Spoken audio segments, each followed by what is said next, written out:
Ahojte, vítam vás pri dnešnom videu, v ktorom sa pozrieme na slovenských bojovníkov zapojených do prestížnej MMA pyramídy Tipsport Game Changer v roku 2025.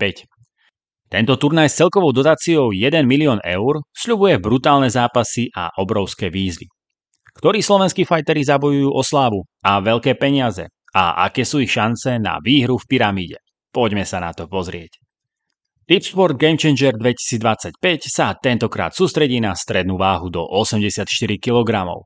Turnaj sa začína 8-finálovými zápasmi, ktoré prebehnú na viacerých Octagon turnajoch. O titul šampióna a hlavnú výhru bude bojovať 16 elitných bojovníkov z celej Európy. No a v projekte Tipsport Game Changer 2025 uvidíme až štvoricu Slovákov. Tým prvým je Samuel Pirát Krištofič. Pirát je ostrieľaný bojovník, ktorý má bohaté skúsenosti z oktagonu. Jeho tvrdosť, kondícia a bojová inteligencia z neho robia nebezpečného súpera. Ak sa mu podarí predviesť svoj top výkon, môže v turnaji dôjsť poriadne ďaleko. Bol účastníkom aj prvej pyramídy Tipsport Game Changer, ale v nej padol už v prvom zápase.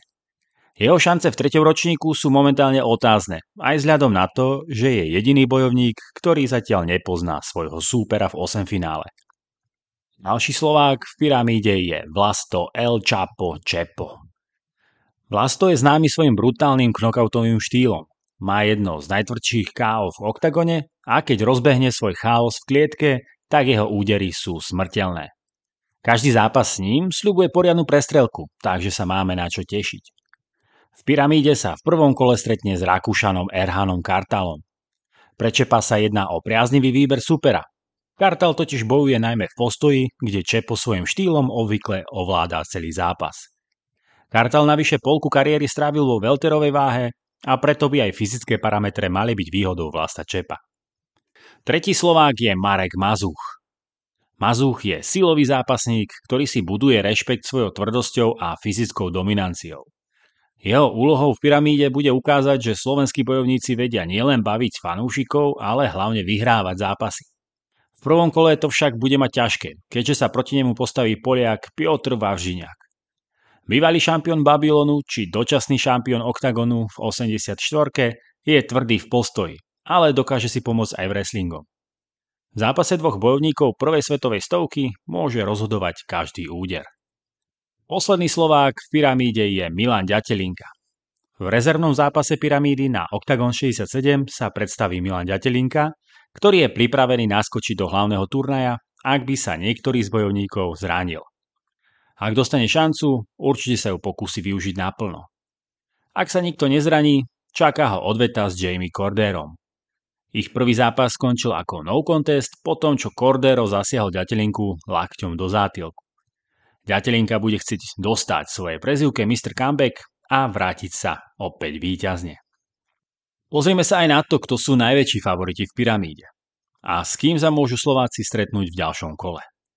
Medzi najväčších favoritov patria Čech Matej Peňaz, excelentný striker, ktorý v oktagone ešte neprehral a presvedčivo postúpil v prvom kole pyramídy cez UFC veterána Davida Zavadu.